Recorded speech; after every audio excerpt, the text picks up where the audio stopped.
So just a joke to get started, but in episode two, well, if you haven't seen episode one or episode two, definitely spoilers if you're listening to this. So hit stop, come back later. If you already seen them, stay tuned. But episode two digs into that Flynn family a little bit, and I just find it funny that I'm assuming that the influence and the sex scenes you keep seeing is coming from 50. Maybe it's not, but there's someone in this show through all series that has this influence. The Flynn daughter that's got like the sexy accountant look with the hair up and the glasses. It's you feel like if this is 50, he's designing it to feel like a porno shoot, and sex scenes are often that way. I was just laughing because I'm like, man, there's someone behind the scenes that is just making this almost unrealistic. Because that's what your daughter would look like if you were a drug kingpin. I don't know. Anyways, in your mind, does all the series always seem like it's kind of shot like a reoccurring porno? I don't know. I'll cover a couple things and then I'm gonna go through these two Reddit threads. I always like jumping in there to see what people are saying because I don't watch the shows like 100%, so I'm always missing things. Hey, I got like a John Wick kind of vibe from the Flynn family. John Wick 1, I think, is like the vibe I'm getting. Maybe, the cinematography's dark. I really enjoy that. And again, that's probably why I'm feeling like John Wick going here a little bit. I don't know. I don't even know any of the characters' names, but we got the one guy from Ballers. That is the guy that got out of jail, his brother. Um, the Flynn dads from Sons of Anarchy. He was the Irish guy, if I recall. So, he's seeing some familiar names here. Overall, though, before I jump into some of these comments, just my own thoughts, it just seems like, while I appreciate that they're just getting into it very quick, because I feel like they have no choice to get your attention right now. We've like been all over the place with all these different series, so they got to get your attention quick. The fact that Tommy just shows up in Chicago and he's this deep into things and he's showing up to these, drug deals, and there's just so many things here. Like he could track anybody down in the city. Have you ever been to Chicago? You just ain't tracking people down like that in any major metro, unless you got some mad connections. So it felt unrealistic for him to just automatically insert himself into these situations and just not get shot in the face. But somehow it keeps happening over and over and over where he just pops up. It's like, whack-a-mole at Chuck E. Cheese, but it's Tommy. It just doesn't seem real. I just don't think that's how things happen on the street. But I know it's TV. But there's a line on TV where you know it's TV, but it's close enough for you to believe it. And then it's like, I know it's TV, but this is so far out there, I don't believe it. Um, I don't know. That's just the vibe I got so far. Things have happened very fast, very quick, and unless they bounce back to some kind of like things that happen and we don't know about, it just seems really unnatural to me. So, we got the girl from New York shows up in Chicago. They're running into each other, coincidence. But look, most people I know that live in big cities, if they move, they tend to go to another big city. If you live in like New York or Chicago and you move, you're already eyeing the other one. The people I know that bounce around Chicago, New York, LA, and that's it. Maybe Miami, short term. You don't all of a sudden think like, yeah, I lived in New York. I'm gonna go to Murfreesboro, Tennessee, or some shit like that. It's like you want to go to another big city. So I guess there's a small probability there. So far though, like the show. I like the storyline of the guy getting out of jail so far, and his brother, who's the guy from Ballers. It seems like his brother's got the street juice now, and I can see where that's gonna come to a head at some point. He's got all the young shooters on his side. They're listening to him.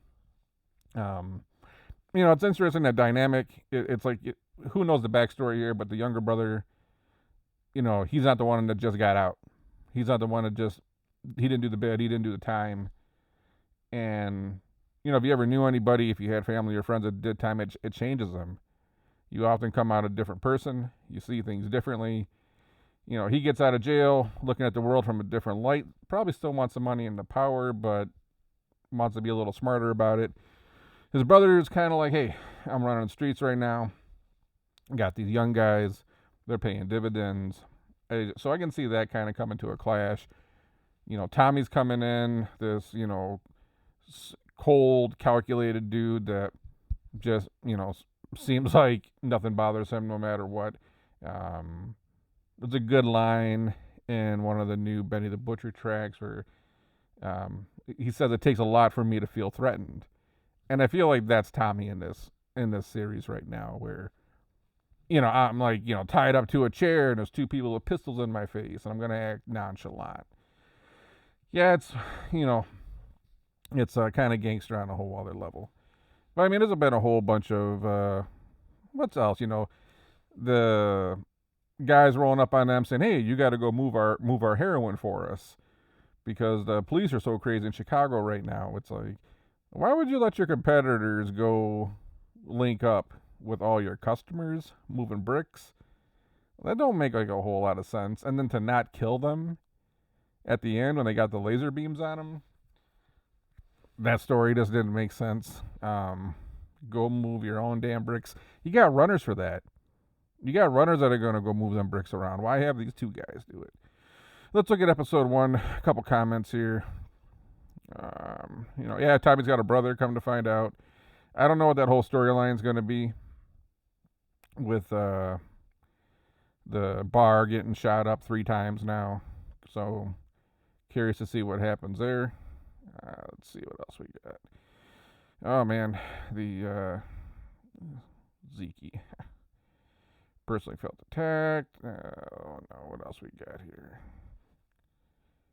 You can tell the show has a bigger budget than other spinoffs.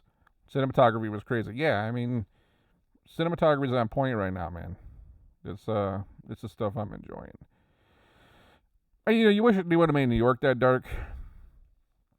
Maybe not as dark as the John Wick stuff, but I just feel like big city, crime, underworld. I wish they would have shot it that dark. Tommy and Gloria seem to have an interesting relationship. We'll see there. That's the thing, Flynn's daughter, when, they bring Tommy out to the house and his daughter standing way up, kind of overlooking everything. I feel like they're already trying to portray that, her and Tommy's going to have something here in the future.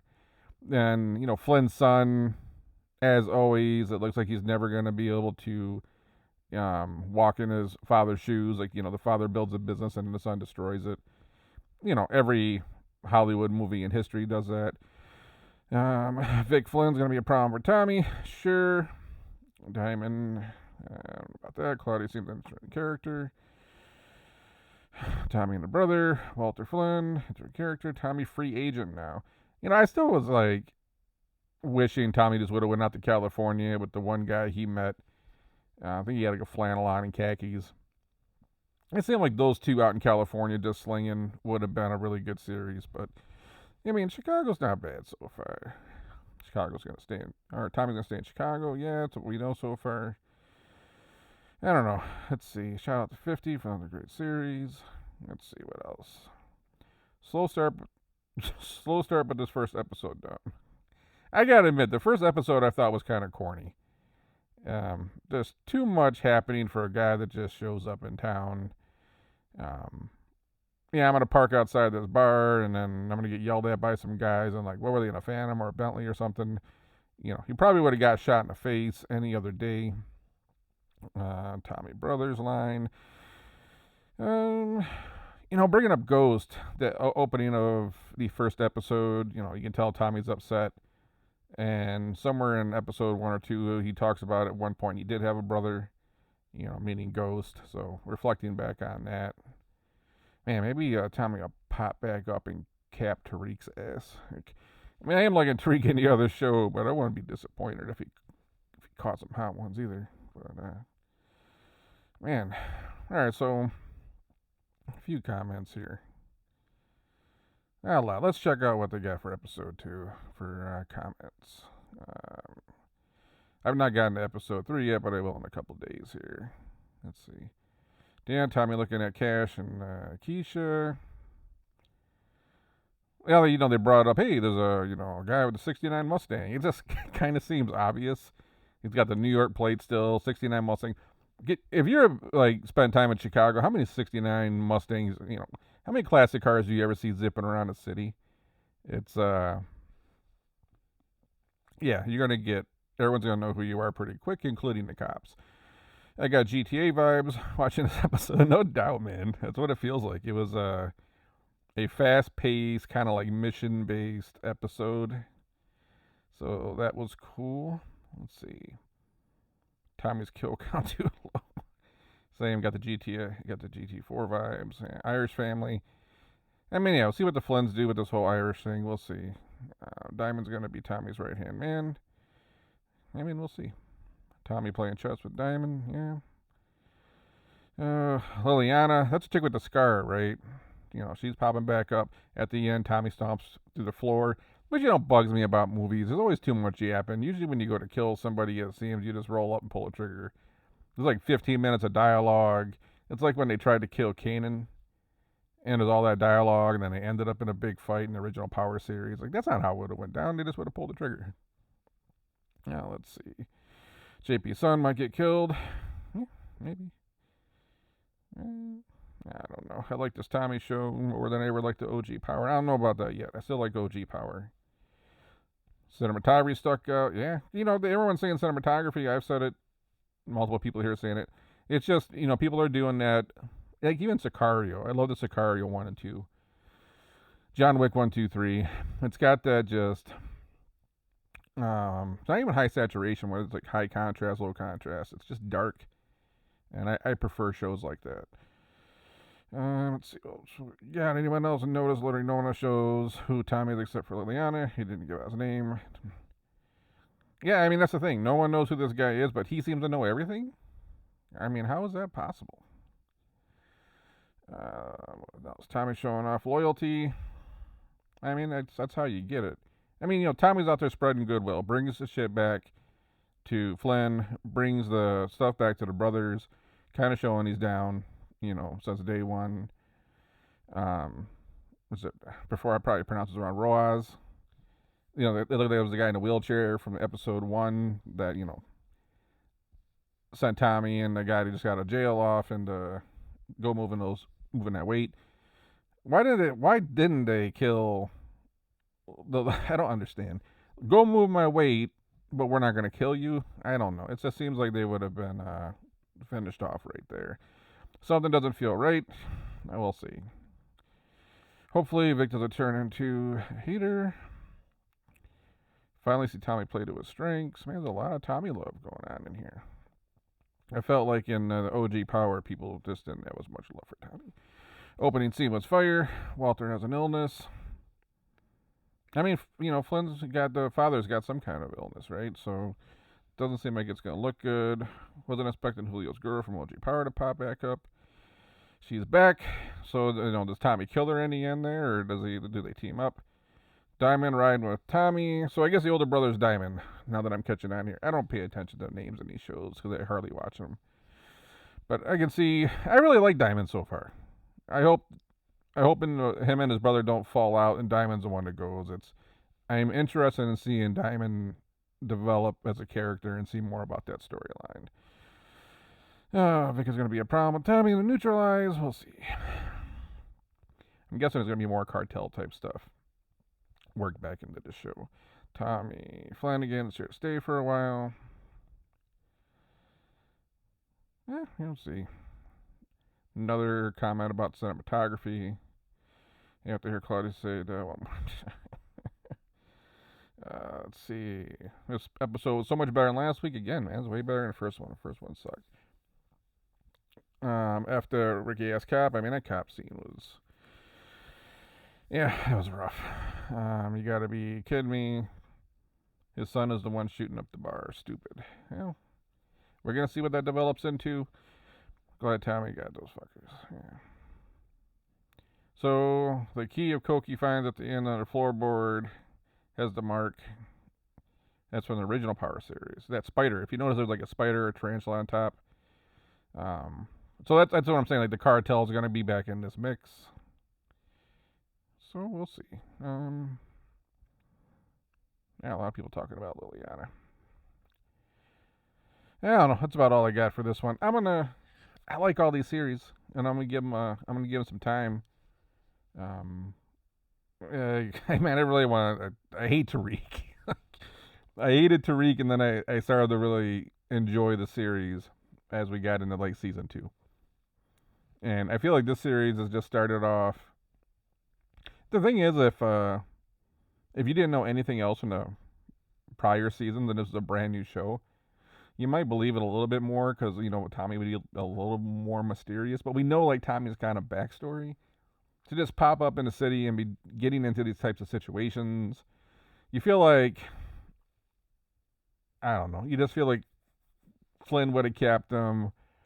Diamond's crew would have capped him. There's been so many scenarios where you just think like this brand new guy walks into the city and is getting in the mix of all this stuff. It's he either got his ass beat or he would have got shot. But somehow, it's like, oh, this guy is cool. I just don't fully believe that, but we'll see as we go here. The first one, as people noted here, was kind of iffy.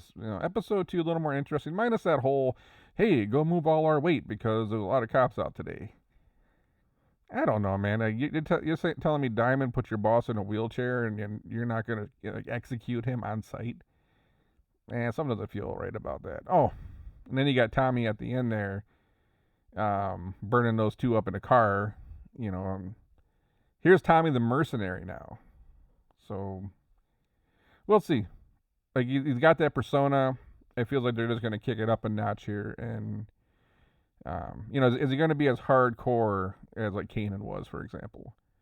Now that he's out on his own, he's going to be even more savage than he ever was.